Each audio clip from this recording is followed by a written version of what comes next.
Olá e bem-vindos! O que é que realmente dita o preço de uma casa? É uma daquelas perguntas universais que nos toca a todos, gera imensa discussão, mas que raramente tem uma resposta simples.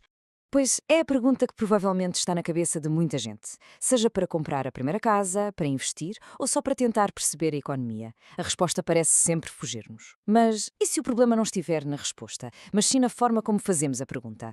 E é precisamente aqui que a coisa fica interessante. A chave para desvendar este mistério não é encontrar um único culpado, um único fator, mas sim perceber que a resposta muda, e muda radicalmente dependendo do quão de perto estamos a olhar. Ok, então vamos lá a isto. Hoje vamos fazer uma viagem fascinante. Vamos começar com uma vista panorâmica, a olhar para a Europa como um todo, e depois vamos fazer zoom, nível a nível, até chegarmos a cidades específicas. E vamos ver como a história se transforma a cada passo.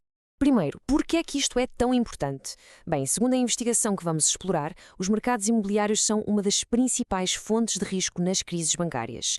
E mais, as recessões que acontecem ao mesmo tempo que uma queda nos preços da habitação são muito, mas muito mais graves. As perdas económicas chegam a ser 3 vezes maiores. Portanto, perceber isto é vital para a estabilidade de todos nós. A nossa análise baseia-se num estudo muito interessante que analisou 12 anos de dados imobiliários na Europa, entre 2008 e 2019. O que o torna tão inovador é a sua abordagem, testar exatamente os mesmos fatores de preço, mas em escalas geográficas completamente diferentes. E este é o nosso mapa. Começamos com a União Europeia como se fosse um só país. Depois olhamos para os 28 países que a formavam na altura, um a um. A seguir focamos num só país, Portugal. E por fim descemos ao nível do detalhe de 25 das suas cidades. É uma verdadeira viagem, do macro ao micro. Em cada um destes níveis, os investigadores testaram o impacto de 6 suspeitos do costume. São os fatores que a teoria económica aponta como os grandes motores: o crescimento da economia, as taxas de juro, a nova construção, o turismo, os custos e um fator crucial: a inércia dos preços. A inércia é basicamente a ideia de que os preços de ontem influenciam os preços de hoje.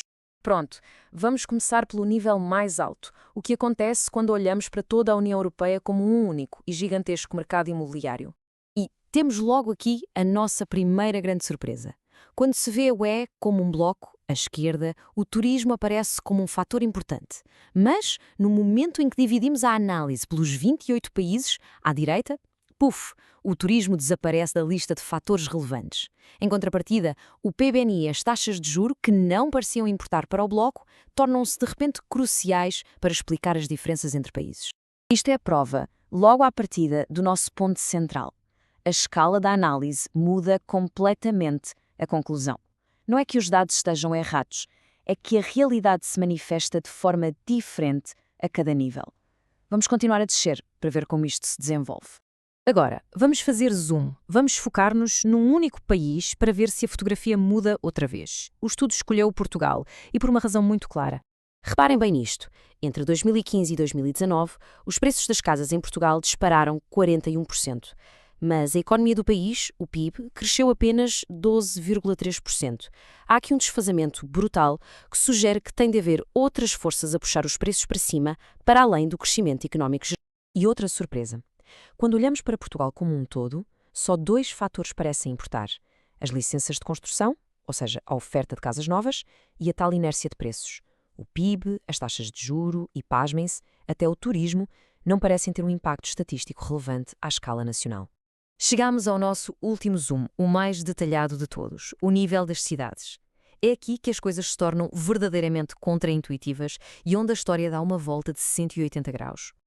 Olhem bem para esta tabela. É impressionante. Mostra exatamente como a história se inverte. Na primeira linha, as licenças de construção, que eram importantes para o país, perdem o significado ao nível da cidade. Na segunda, o turismo, que era irrelevante a nível nacional, emerge como um motor de preços fundamental nas cidades. Mas a maior reviravolta está na última linha, a inércia dos preços. Isto é absolutamente fascinante. Enquanto a nível nacional a tendência é positiva, ou seja, se os preços subiram no ano passado, a tendência é continuarem a subir, a nível das cidades, a relação é o oposto, é negativa. Uma subida de preços num ano tende a ser seguida por uma correção no ano seguinte. E este fenómeno tem um nome, chama-se reversão à média. É a teoria de que os preços não se podem afastar para sempre da sua média de longo prazo. É como um elástico.